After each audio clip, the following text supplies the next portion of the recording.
Shifting our focus to Somalia now, the country's opposition supporters and security forces clashed in the capital Mogadishu for a second day ahead of a planned anti-government demonstration. This is the first time in years when Somalis endured a night of gunfire in the capital. The violence comes as political factions clashed over an extension of the president's term.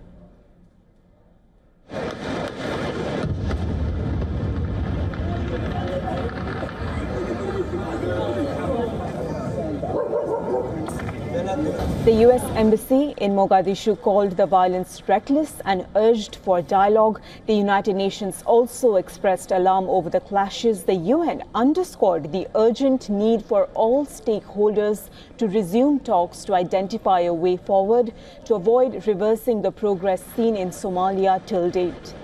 This alongside ensuring the protection of civilians and civilian infrastructure.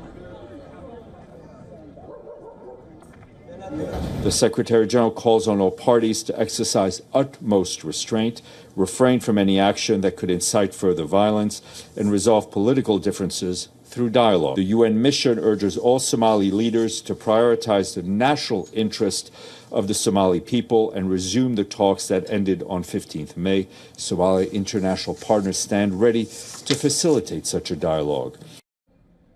To put these developments into perspective, what sparked the clashes was lawmakers loyal to President Hassan Sheikh Mohamud changed the constitution in March. They created a framework for Somalia's first direct elections, moving away from the clan-based system in which elders pick their representatives.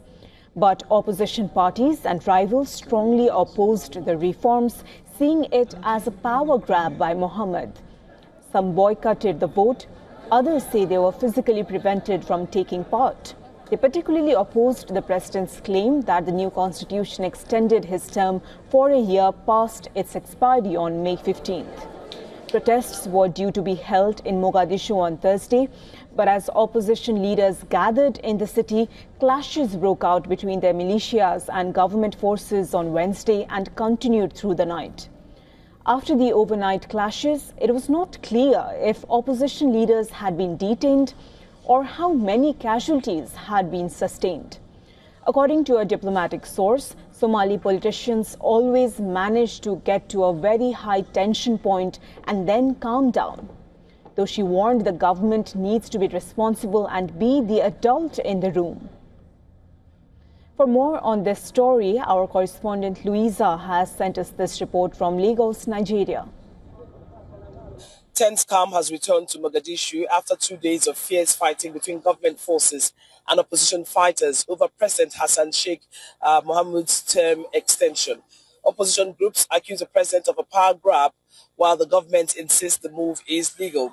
The violence killed and injured civilians and forced thousands to flee their homes. Though the shooting has paused, the political crisis remains unresolved and the situation stays highly tense.